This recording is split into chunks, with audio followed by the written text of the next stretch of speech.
So welcome back to tutorial number 4. Today we're going to be editing a photo here.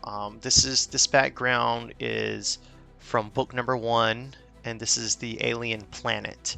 So I've chosen a character like Thanos here because Thanos is kind of one of those cosmic travelers, if you will, so it kind of makes sense for him to be somewhere like this. Or maybe this is a planet he's already conquered and destroyed, or what have you. But I thought it'd be kind of a cool and fitting image and character for this. So yeah, we got Thanos from the Marvel Universe action figure line, and we will jump right into it. Over here, if you see on the side, I've already got some of my effects lined up that I thought we could use in this video. I don't know, I might not use all of them. We'll see. But if you check out tutorial number 3, it explains how to create these overlays and special effects. So I'll show you from scratch how to make those in that video if you want to check that out. But for now, let's get to editing Thanos. Okay. So for starters, what I'm going to do is we're going to make sure we're selecting the layer, the main image here, and we're going to use the selection tool. I'm going to use the quick selection tool here. And I'm just going to come up here to the top and do select subject. It usually does a really good job. It's very smart of outlining things. Now it could be a little tricky because there's a lot of similar colors like blues and blues here, but let's just see. Sometimes it's smarter than you think. Let's see what it has here. Wow, it did really good.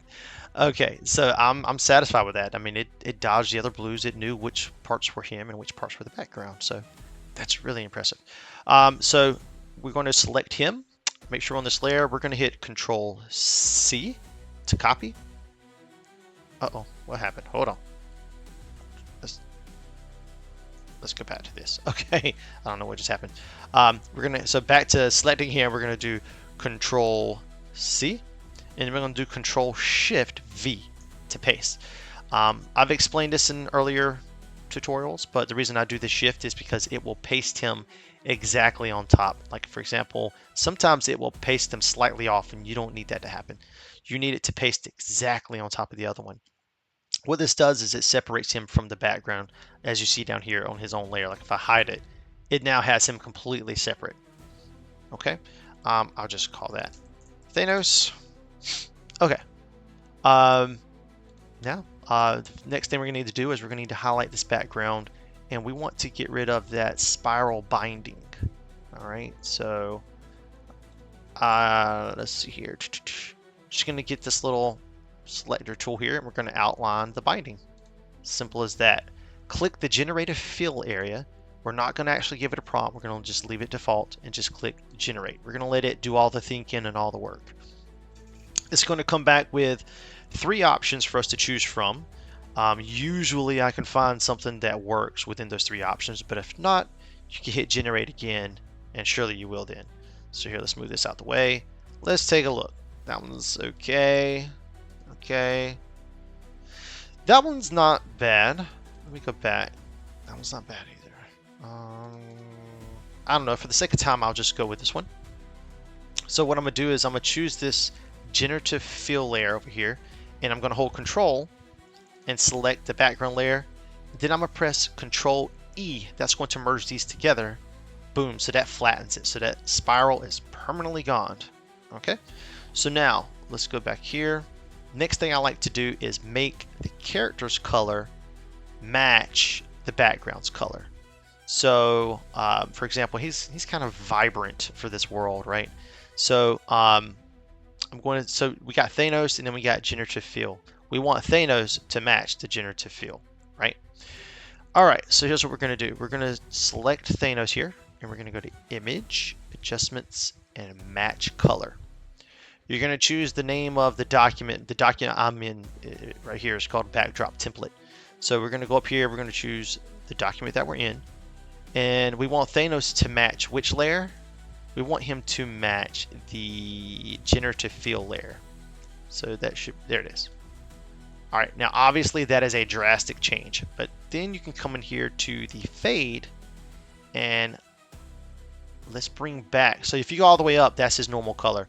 So let's fade it down until it feels about right. Now we can come back and brighten this up in a minute. I don't know. It feels like the right colors there. So we can take the luminance up to brighten them a little bit, but we can bring this down to bring in the right tones. Now it feels a little more cold. You know, the colors, the tones feel a little more cold, like it should be on this planet. So I like that. That's a little bit better, I think. If I hide him, you'll see there's a difference there. So this feels like he's more on this planet already. All right, so at this point, what we'll do is we're going to start adding in some of these overlays and special effects. Now, at this point, it already looks pretty good. For those of you who don't know how to or don't care to do the overlays and special effects, this already looks great. That's a cool shot right there. You can put on your social media. But this is where it gets cinematic. We can add special effects, right? So I always like to start with some fog or some smoke or something. And I may use one of these, both of these, I'm not sure. So let's bring one of these into play here. I might rotate that kind of like it's more of a fog kind of floating around down by his feet. He's on this planet. There's been some destruction. Let's see, what does this one look like? This fog here. Let's put that behind Thanos' lair down here, okay? And I'm gonna hold control and slide him up. Let's make it a little bigger. So this is gonna kind of give some dimension to it. Puts him in the mix. Now that fog I just added is a little too vibrant, so I'm just gonna come here and bring the opacity down a little bit. You know, I want it to be there, but I don't want it to be like the focus point. Okay, so there's that. That's not bad. Let's see, what else did I have? Maybe, oh, you know what we could do? We could go to Thanos real quick and zoom in here, and let's, what do you say we take some of these stones? Remember to highlight it. I just use that circle marquee for this shape.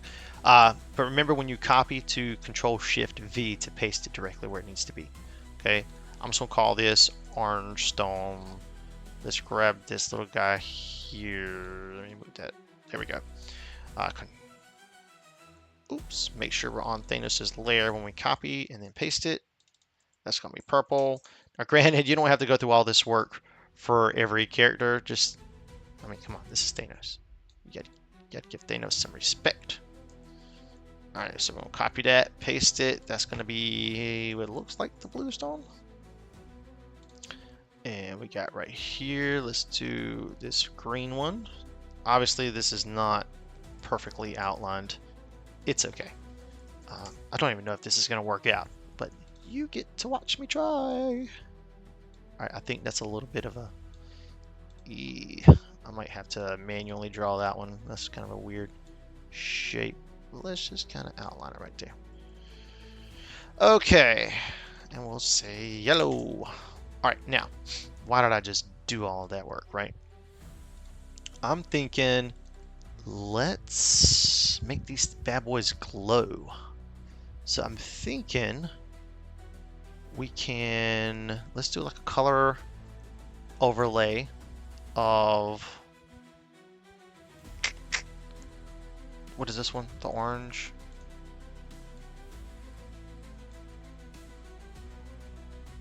Let's do like an orange color. And then let's do a stroke. Oh, a glow. There we go. That's what I want. I want a glow to be that orange color, but maybe darker. Okay. Let's see. Let's do normal. All right. Let's see here. Let's spread it out a little bit. Size it up. Just adjust, you know, play with stuff like this. Not that you're doing specifically Thanos or anything.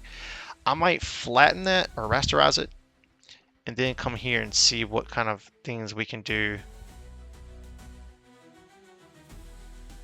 That's actually not bad right there, that color dodge. That one's not bad. Yeah, a lot of these options aren't bad.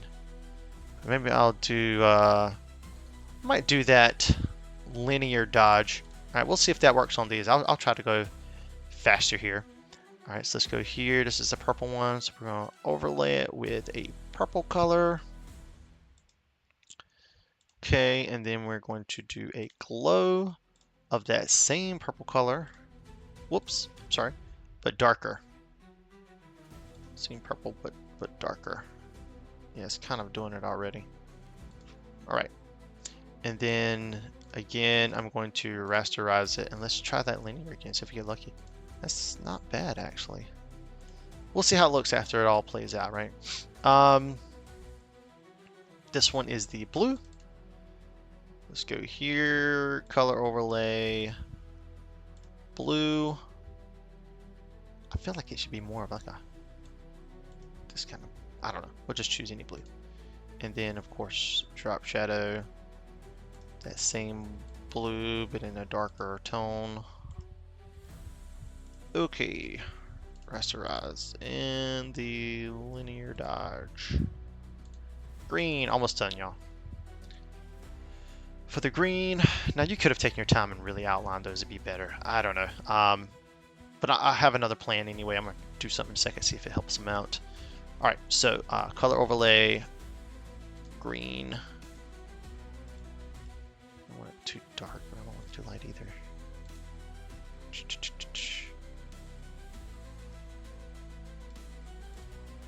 Let's rasterize it. We're going to go here to that linear dodge. And then the yellow over there.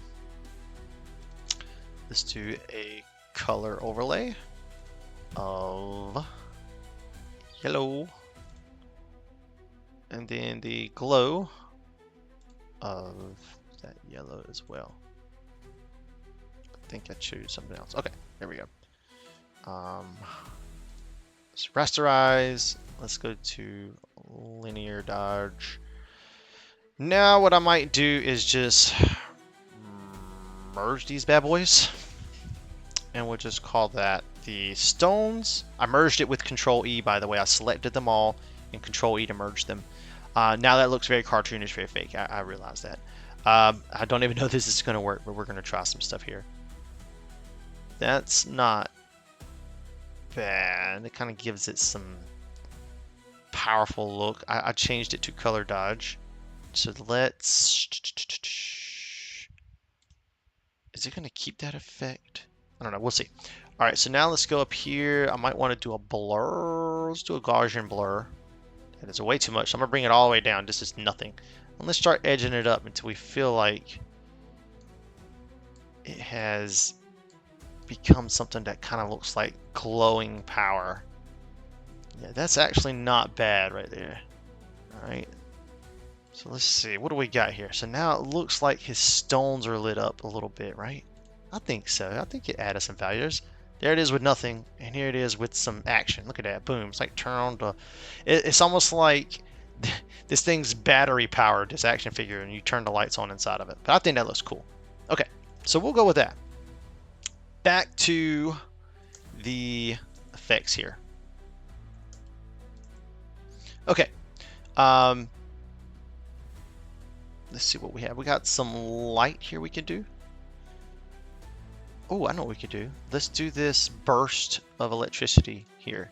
Okay, since he's got this power in his hand, right?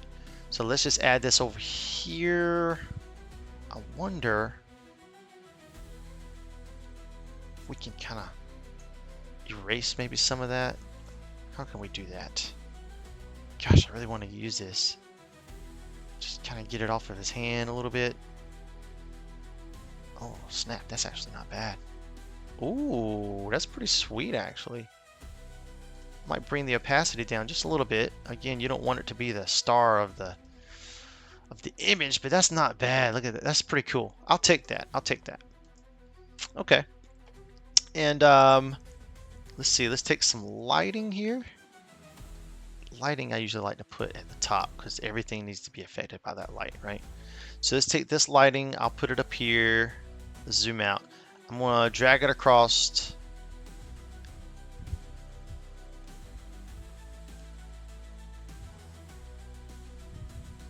Yeah, let's do that, but I don't want it to be quite so dominant.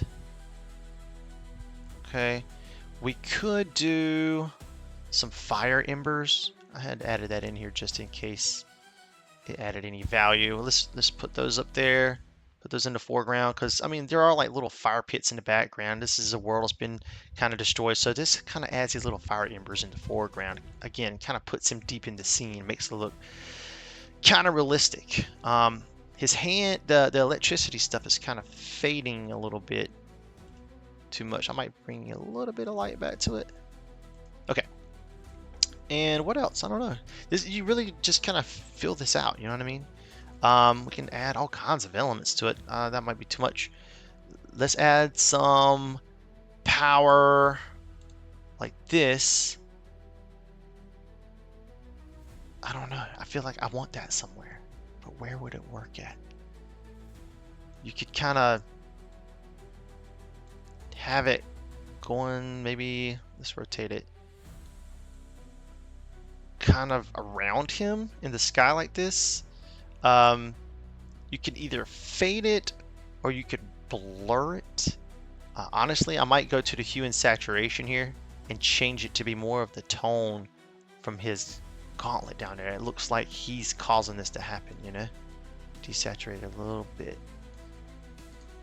And then maybe fade it some so it's not overbearing. Yeah, I mean that looks pretty sick, right? And I don't know, can this one go anywhere? Oh, moved the wrong layer. Let's see if this one can go anywhere. Let me bring this around. Yeah, you're welcome for the sound effect there. Comes free with this tutorial. Alright, so let's change that to be more of the tones from his gauntlet as well. The blue didn't look bad.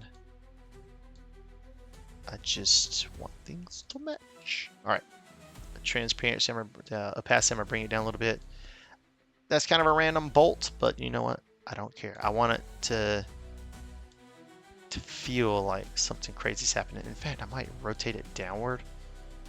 Like it's coming in, like this off camera. There's some storm happening over here because of what he's doing, right? He's demolishing this place. Okay, not bad, not bad at all. So I might take this original background image here and I might go into the levels and kind of bring it out a little bit more.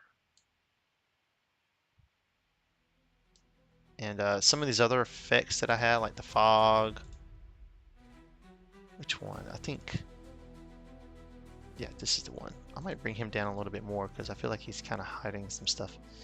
And Thanos here can be a little bit more dominant. Let's bring out some of his darks. Okay. I think we've got enough. I may have went overboard. I don't know. Just do it to however you feel is best. But I'm going to go ahead and select all of these effects here, and I'm going to do Control E and merge them. We now have this final image at this point. This is where I like to add a little polish and touch. I like to come in here and add this little dark effect. I know what you're thinking. Dude, you just messed it up. It looked way better before. I like to just take this and then if you bring this opacity all the way down, I mean, that's where we were right there. But I'm going to slowly bring it in where it just desaturates it a little bit to give it more of that cinematic feel, if you will. And then I'm going to merge those together, okay? And then just one final, you know, probably just exposure. Let's bring some of this back. That looks good. Let's go to the levels. Little final tweaks, bring out some darks. I mean, look at that. All right, now I'm going to add, I always add in my logo, bam, at the bottom right there. I don't want it to take away from the image, so I fade it, because remember, that is not the focal point of this image. So if you do have a watermark, that's fine, but I always make mine very transparent. Okay, and there we have it. I mean, I think that looks pretty cool. So let's look at the before and after. So, before. There it is. Standard. Still looks cool. Way cooler than just, you know, sitting them on your dresser and taking a picture. It looks cool. But if you want to put in the effort boom, you can really create some magazine-worthy shots like it came out of a movie or something. Yeah, play with it. Have fun with it. Again, check out tutorial number 3 if you want to see how I created or how you can create your own special effects like I did. Super easy, super quick. And that's it. So let me know what you think. Until next time.